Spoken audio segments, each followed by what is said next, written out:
This is the first hit in our guild war versus Deviants. I'm posting this one because I've always really liked the guys from Deviants. They run some really interesting defense comps. So like they might run like one meta comp, but not everybody does it. It's pretty interesting. I know that Deviants probably did not really like try hard this season either. So it was a really fun war all around. Off meta defense comps allows me to play with off meta offense one as well. So this was my idea going into it. The Blaze Dingo dual, the second attack on the Tempest Turn was super lucky. This is exactly what I needed. Although I was kind of surprised that the I don't know if the Roz was on Aureus actually. Technically if it was on Aureus, I don't think the Tempest Turn would have died in 2 hits, but it was interesting. I went in again hoping that I would win just to see. This one is an old offense comp. I still run it when the defense comp allows it. So when there's fire mixed with dark, it's like asking for this team. This is not a criticism on Jaboy as a rule here. I'm just saying this as a general. If you're watching this and you're kind of like in a mid-level guild, these are like some of the tips that I hopefully will give you guys when you think about a defense comp. You gotta throw in multiple elements if you're gonna run RGB. Otherwise, it's too easy to bait.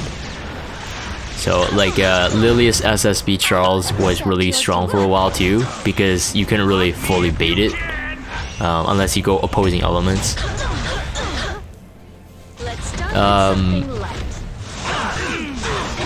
Yeah, and then this one, like I said, is asking for Sea Armin and two ice. But it's got anti-cleave, so I mean that's the number one thing for defense is that is it cleavable? If it is cleavable, you want to go back to the drawing board. That most people can cleave. Yeah, you guys have seen me doing it more often now. Cause now I have Oxlots after 2 years. Yeah, I saw that the Lilius, even though if it was on Aureus, the MLK would not survive there. That's why I went for the S3. Otherwise, I usually do like to Soburn SSB's S3. So on the off chance you don't kill him, he's unhealable. And like you totally ignore the resist. But yeah, I felt that he was squishy enough there.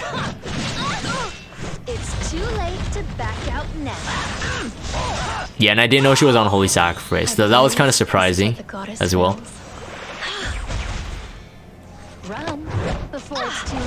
I think in that case then that this Lilius has to be a cleave Lilius then, by default. I think the idea is that K-Run will still get the attack buff up and she can cleave. Next one versus Kwangaz.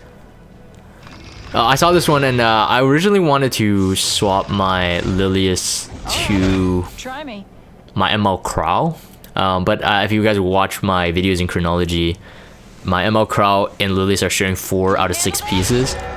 So I ended up being like, nah, I don't think so. I don't think I need to. So Lilius here, in my critique, would be that she's not super good here. Like if she hits Robbie and she's on counter, which I assume that she was, I think she is. It's bad if she hits Crow, you might get him into his S streak too quick. If you hit Violet, he still counters if you miss. So she's not really that good here. Her cleanse wouldn't be that useful because Robbie would by default be only going for Lilius. So if she had stunned my Lilius wouldn't cleanse. So regardless, it was just because I actually got lazy. And then Lilius doesn't bring any damage mitigation. She's only a bait for Crow really. So she's not just super good in this fight. No, I wasn't bringing ML Crow. I was gonna bring ML Tywin. As I said, ML Crow. I wanted to bring ML Tywin, but I ended up not doing it.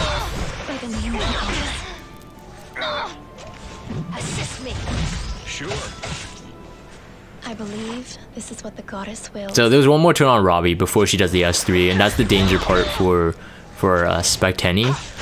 But generally Robbies are not super tanky, or they can't really spirit. It's really hard to build Robbie.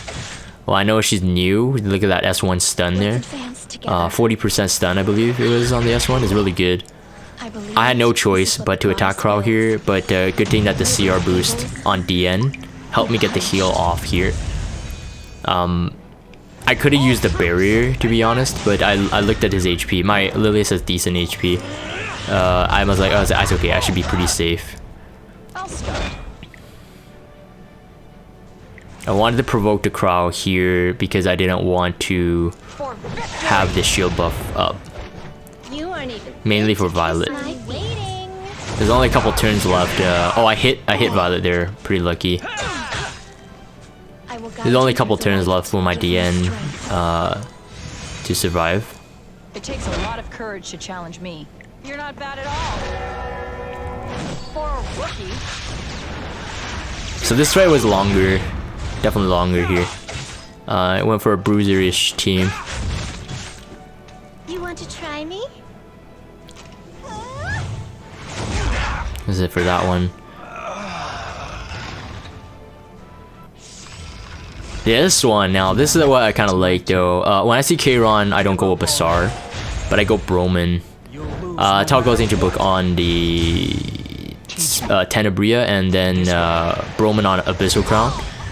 But I usually like soul burning it. You may For this try to team, define me. I have run this offense into this defense quite a bit as well. It's so far so good. It's like a lot of RNG that you're risking, of course, but it's been pretty good so far. All that's left. Tenebria must have, a must build if you are building any controller. Broman, Basar, Tenebria is often a really good pairing with them. Oh my. I was looking at the turn cycling and seeing what skill. Like, do I want to slow them down? Do I want to put Alensi to sleep? The good thing is that Kayron was silenced the entire time, so I was trying to go for that double S1 proc or S2 proc on Broman. And Alensi is next, so I had to put her to sleep. And I had a spirit turn. If I jumped, I could put Kayron to sleep, and then she would waste a turn. So she never landed a hit. So it's like fully controlled team. Very good. I opted not to do the S3 to wake up Kayron. How cute. Just like take as little damage as possible. Like, it's unnecessary at this point because RB had not died. But it was just nice to see them fully controlled. We earned this victory. Alright, so Kai I don't know if he used to be in Deviants. I never seen him before. Must be new. But enjoy your green shield. So yeah, I messed up big time on this one. I was like, oh, you gotta be kidding me. I didn't have enough books, so 2 books were used. One was on Basar, one was on Tenebria, one was on Oxlots, but I ended up using it on Specteni Now is the time. on the previous fight. So I forgot to swap it back. And then and I'm like, okay, you may as well S3. May as well S3 just to see if I can kill off everyone. And the stupid thing is that I think my J key in this fight was on an O key. So technically I could have killed 2. Which would have been good. She would have been a DPS. My Oxlots would have been fast enough to cycle that RB. I may have won it even without a book. As you can see this here.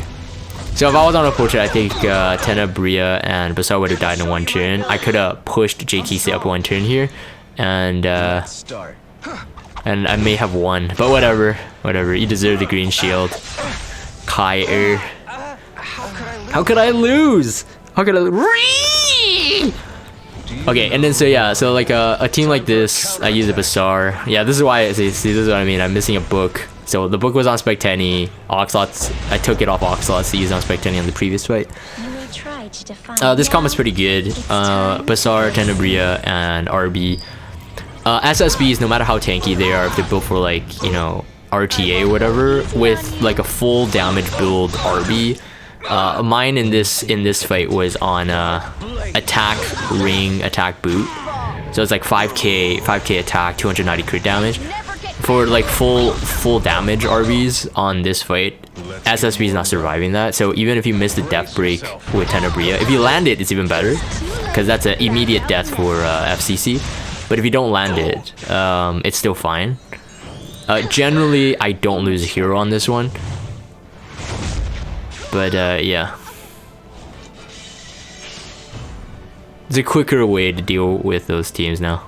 I can't bruise it. Anyways, that is it for that Guild War video. Iggy versus Deviants. Always really fun to fight these guys. But that's pretty much it. So I'm gonna end this for the video recording. If you guys have Discord, check out the Discord server. Follow me on Twitter. Subscribe to YouTube if you haven't. As always, thank you guys for watching, and I'll see you guys next time.